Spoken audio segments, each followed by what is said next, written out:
अगर बिहार की राजनीति को समझना है तो पहले उसकी जमीन को समझना पड़ता है।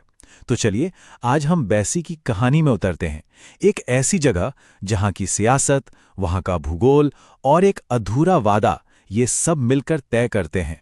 देखिए, सीमांचल में महानंदा नदी सिर्फ पानी की एक धारा नहीं है, बिल्कुल नहीं। ये तो जिंदगी की लकीर है। और यहाँ की राजनीति भी आप कह सकते हैं इसी नदी की तरह अपना रुख बदलती है। हर मोड़ एक नया चुनावी समीकरण बना देता है। तो ये पूरी कहानी घूमती है एक पुल के इर्द-गिर्द, एक ऐसा पुल जो है ही नहीं। और ये कहानी एक बदलते हुए वोट की भी है। और कमाल की बात यह है कि ये दोनों एक दूसरे से बहुत गहराई से जुड़े हुए हैं। तो चलिए इस कहानी की पड़ताल शुरू करते हैं। और इसकी शुरुआत होती है कह सकते हैं एक अप्रत्याशित चुनावी नतीजे से। जरा सोचिए, साल 2025 का चुनाव।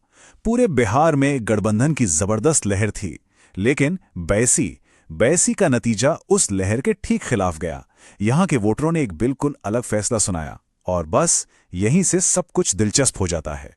तो सवाल यही उठता है कि आखिर ऐसा हुआ क्यों? एक ऐसी सीट जो आप देखिए पारंपरिक तौर पर हमेशा मुख्यधारा की पार्टियों के साथ रही, उसने अचानक एक छोटी, एक पहचान केंद्रित पार्टी को इतनी मजबूती से क्यों चुन लिया? आखिर बदला क्या? इस क्यों का जवाब, जैसा कि अक्सर होता है, आंकड़ों में छिपा है। कहते हैं ना, नंबर्स कभी झूठ नहीं बोलते, वो पैटर्न बताते हैं, वो कहानी सुनाते हैं। तो आइए इन आंकड़ों को देखते हैं। पहला सिग्नल, ये नंबर देखिए, 78.17%। ये 2025 का वोटर टर्नआउट था। अब इतना ज्यादा मतदान, ये एक ही तरफ इशारा करता है, कोई एक मुद्दा था, कोई एक बहुत बड़ी बात थी जिसने पूरे समुदाय को घर से बाहर निकलने पर मजबूर कर दिया। अब इस पहेली का दूसरा टुकड़ा, वो है यहां की डेमोग्राफी।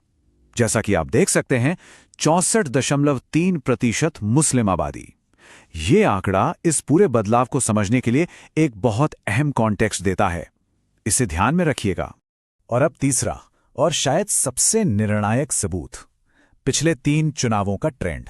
देखिए, 2015 में आरजेडी जीतती है और फिर 2020 और 2025 में एएमआईएम की लगातार 2 जीत। ये टेबल साफ साफ दिखा रही है कि वोट का झुकाव कैसे एक बड़ी मुख्यधारा की पार्टी से हटकर एक पहचान आधारित पार्टी की तरफ पूरी तरह शिफ्ट हो गया। तो ये तीनों आंकड़े, इतना ज्यादा टर्नआउट, एक खास डेमोग्राफी और ये बदलता चुनावी पैटर्न, इन सबको एक साथ क्या जोड़ता है? कौन सी वो एक कड़ी है? जवाब एक शब्द में है, पुल।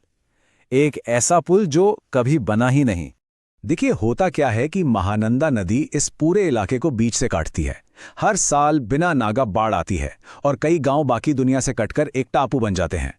और दशकों से हर चुनाव में एक ही वादा दोहराया जाता रहा, पुल बनेगा, पुल बनेगा।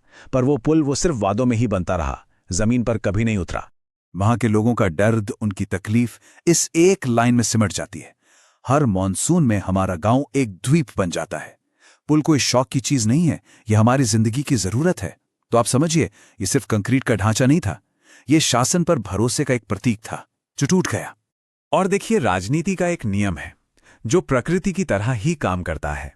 जहां विकास एक खाली जगह छोड़ता है ना, उसे भरने के लिए पहचान की राजनीति हमेशा आगे आ जाती है। ये स्लाइड उस बदलाव को बिल्कुल साफ साफ दिखाती है। एक तरफ थी पारंपरिक राजनीति जो बड़े बड़े गठबंधनों की, सेक्युलरिज्म की, राष्ट्रीय मुद्दों की बात करती थी, और दूसरी तरफ एक नई कहानी आई। एक ऐसी कहानी जो सीधे तौर पर स्थानीय शिकायतों, गांव की दिक्कतों और सामुदायिक हक की बात कर रही थी। और लोगों ने किसे चुना? उन्होंने उस कहानी को चुना जो उनकी जिंदगी से जुड़ी थी, उस कहानी को नहीं जो सिर्फ अखबारों की हेडलाइन में थी। तो नतीजा बिल्कुल साफ है ना?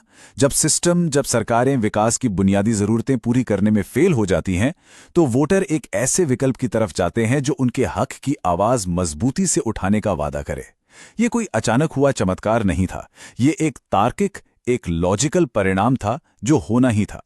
तो बैसी के इस पूरे घटनाक्रम से, इस नतीजे से हमें क्या सबक मिलता है? इसी को हम बैसी ब्लूप्रिंट कहते हैं, क्योंकि ये सिर्फ एक सीट की कहानी नहीं है, ये एक पैटर्न है जो कहीं भी दोहराया जा सकता है। तो यहां से 3 बातें बिल्कुल साफ निकल कर आती हैं। पहली और सबसे जरूरी, गवर्नेंस सबसे ऊपर है।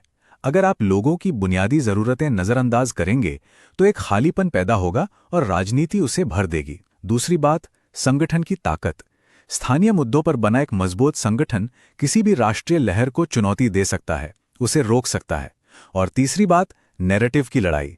जमीन से जुड़ी हक की कहानी, लोगों के असल मुद्दों की कहानी हवाई वैचारिक वादों पर हमेशा भारी पड़ती है।